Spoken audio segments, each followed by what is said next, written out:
Dear students, today I am going to start a new chapter, chapter 11, compound interest, and I hope you have completed all the taught exercises.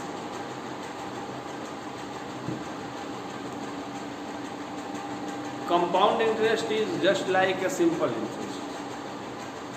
Compound interest भी simple interest की तरह ही है. हम लोग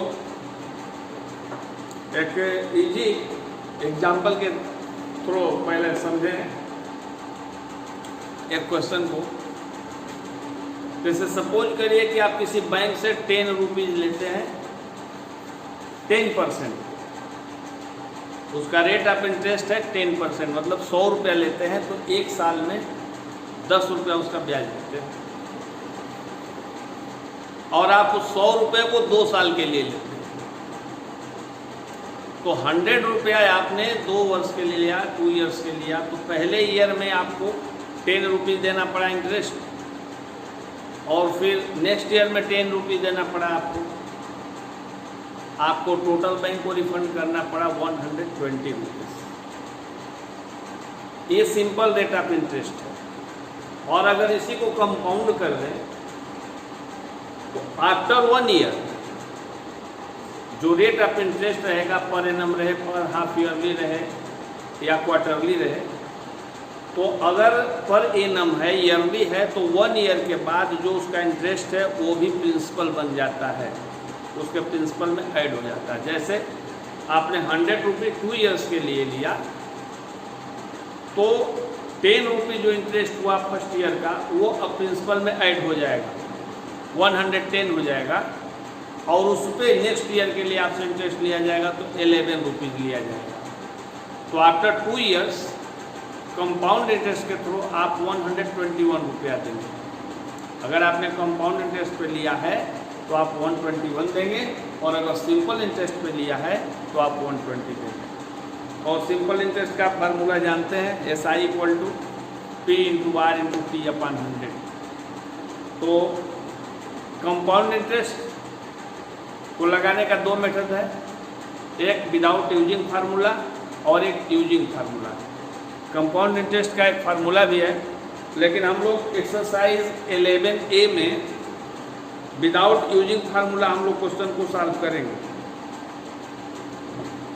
जैसे exercise 11A question number 1. Question number 1 पे ही हम आ रहे हैं. Question number 1, find the amount and the compound interest on rupees 2500 for 2 years at 10% per annum. What are given? Here is given principal P = rupees 2500 and time is given, time = 2 years, and the rate of interest R is given 10% per annum. Per annum means PA means yearly.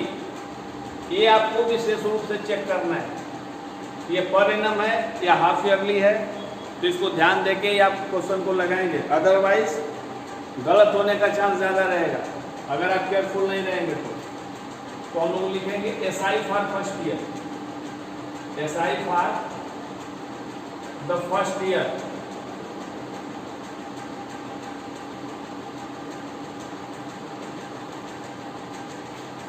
equal to P × R × T/100. P means 25,000, R means 10 and time is 2. Sorry, 1 year के लिए लिखेंगे upon 100. ₹250 ये first year का interest हो गया. Then amount P plus SI is 2500 plus 250 is equal to 2750. ये amount हो गया and it is principal for second year. Principal for second year, ये सेकेंड ईयर के लिए प्रिंसिपल हो जाएगा।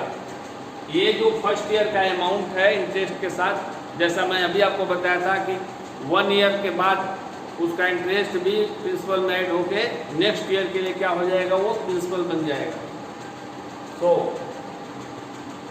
SI for the second year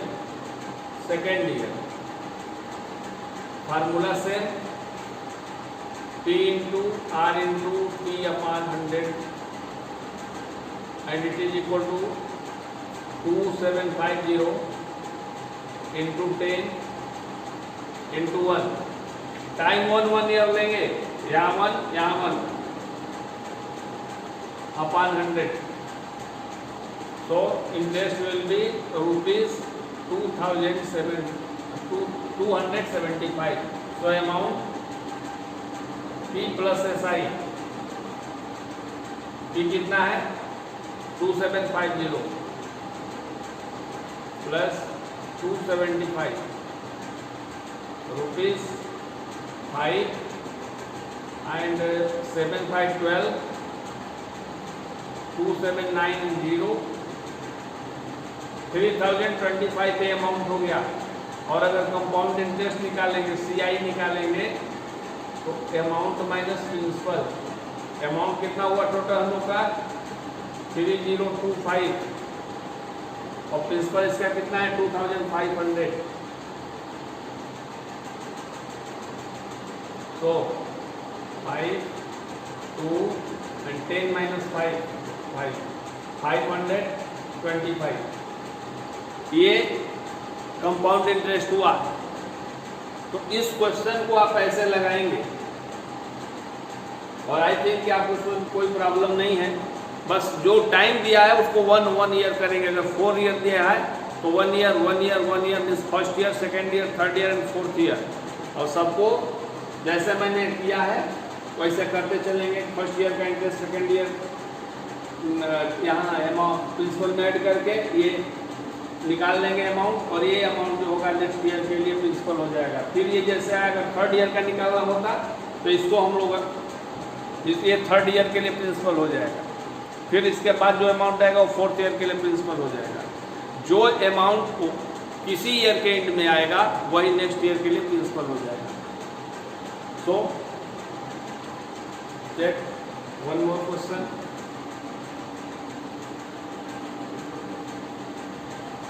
इस चैप्टर में कोई बहुत प्रॉब्लम नहीं है। कैलकुलेशन मिस्टेक अगर आप नहीं करेंगे तो इसमें कई गलती होने का चांस नहीं है और आप इसको इजीली कर सकते हैं। बस अपने कैलकुलेशन पर केयरफुली ध्यान देंगे।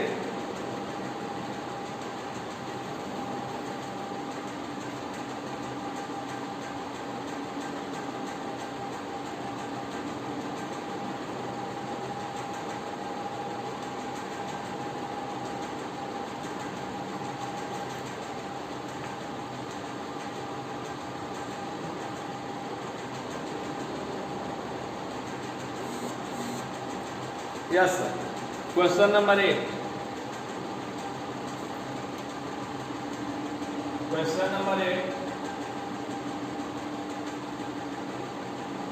इसमें टाइम 1.5 ईयर दिया हुआ है, इसलिए मैंने इस क्वेश्चन को चूज किया है।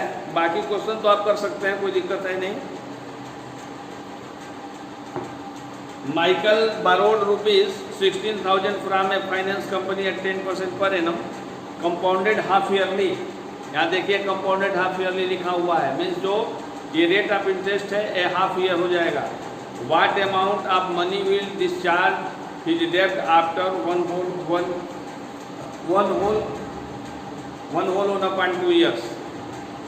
ये जो रेट ऑफ इंटरेस्ट है ये हाफ ईयरली है, तो 1 ईयर में कितना हाफ ईयर होगा, 2 हाफ ईयर होगा। मीन्स 1 ईयर में 12 मंथ होता है और हाफ ईयर में 6 मंथ होता है, तो 1 ईयर में 2 हाफ ईयर हो जाएंगे।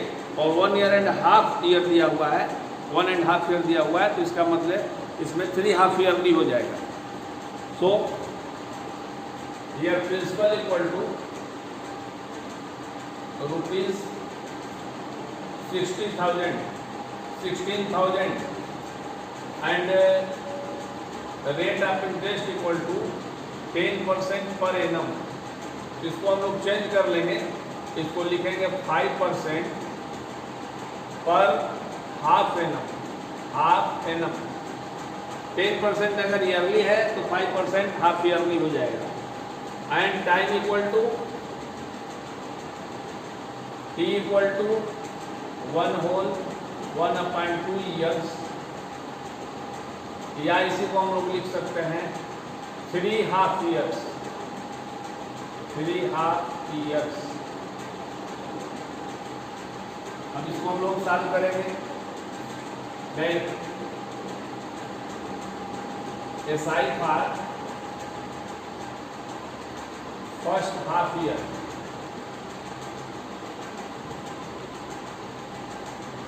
Equal to formula same P into R into T upon 100।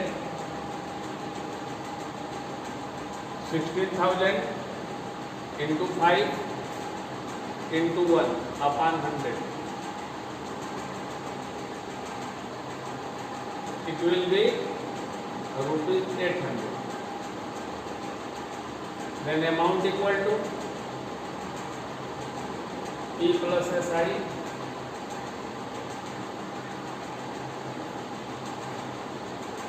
$16,000 plus 800 is equal to rupees 16,800, and it is principal for second half year। second half year ये जो होगा, अभी जैसे हम लोग फर्स्ट वाले क्वेश्चन में लगाए थे, ये सेकेंड हाफ ईयर के लिए प्रिंसिपल बन जाएगा। So now SI for second half year, second half year equal to 16,800 into 5 into 1 upon 100 rupees 5 40, 5 6 30 and 4 3 and 5 1 5 and 3 840. So now amount E plus SI 16,800 plus 840 will be 0 4 8 at 16 170 and 1 rupees 17,640, and it is principal for third half year। So SI for third half year is equal to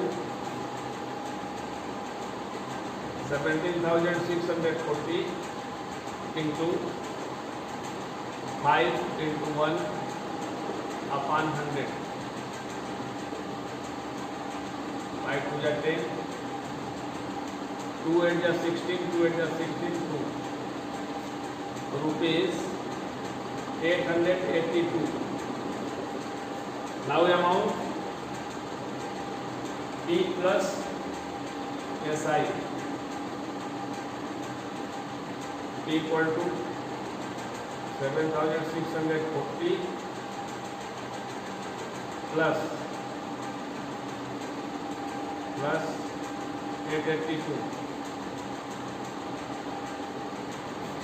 to 8 4 12, 8 4 14 and 15, 8 18,522। यदि total amount means अगर Michael को अपना पूरा डेप्ट clear करना है तो उनको 18,522 rupees paid करना पड़ेगा। और अब इसका अगर कंपाउंड इंटरेस्ट निकालना चाहें, यस सर, केवल ये अमाउंट पूछा है। अगर कंपाउंड इंटरेस्ट निकालना होगा तो इस अमाउंट से इस प्रिंसिपल को, इनिशियल प्रिंसिपल को आप सब्ट्रैक्ट करेंगे तो आपका CI पता लग जाएगा। और हम लोग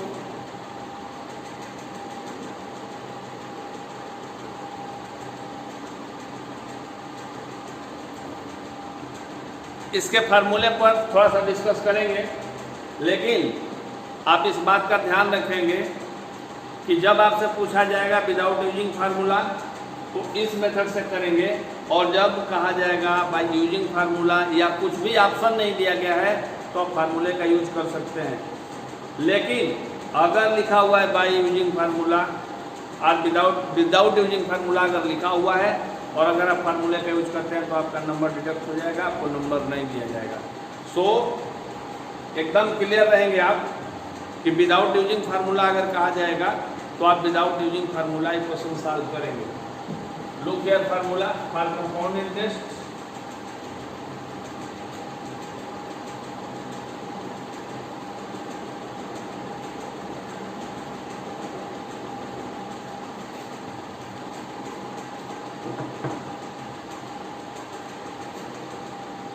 A equal to P into 1 plus R upon 100 raised to the power n, where A equal to amount and P equal to principal, R equal to rate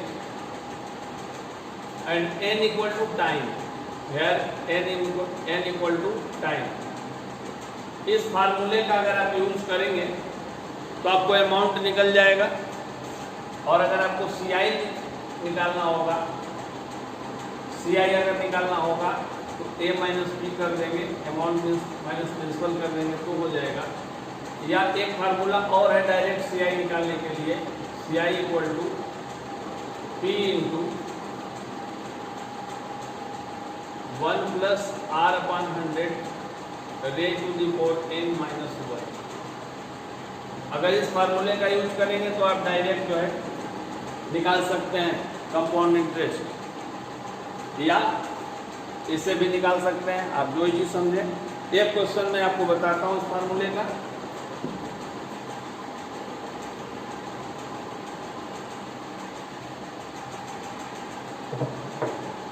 example number 1, find the amount of ₹8,000 for 3 years। Means इसमें principal दिया गया है। Example number 1 है principal equal to ₹8,000 and n equal to 3 years, 3 years and rate equal to 10% per annum. यहाँ भी rate को आप विशेष रूप से ध्यान देंगे, रेट के लिए वेरी वेरी केयरफुल होंगे। So A equal to P into 1 plus R upon 100 rate to the power n, 8,000 1 plus R means 10 upon 100 raise to the power 3। 0 से 0 कैंसिल हो जाएगा, इसके अपन 1 करके अगर सॉल्व करेंगे तो 11 अपॉन 10 आ जाएगा, 11 upon 10 cube, 8,000 into 11 into 11 into 11 upon 10 into 10 into 10 cancel हो जाएंगे। 11 में 11 का मल्टीप्लाई करेंगे 121, 11 से करेंगे मल्टीप्लाई 1 2 1 1 2 1 1 3 3 1। तो इसमें 8 से मल्टीप्लाई कर देंगे, 8 1 जाए 8 2 जाए 24 25 8 2 10।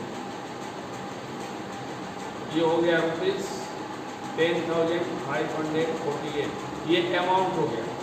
और अगर आपको CI निकालना है, कंपाउंड इंटरेस्ट निकालना है, then A minus P 10,548 minus ₹8,000, तो इट इज इक्वल टू 8,452। ये कंपाउंड इंटरेस्ट हो गया 2548। ये बाय यूजिंग फार्मूला। और जो पहला एक्सरसाइज में बताया था आपको वो विदाउट यूजिंग फार्मूला था। तो विदाउट यूजिंग फार्मूले वाले क्वेश्चन को विदाउट यूजिंग फार्मूला, और जो यूज करना है फार्मूला तो बाय यूजिंग फार्मूला। तो इस तरह से आप एक्सरसाइज 11 सॉल्व करेंगे। Thank you.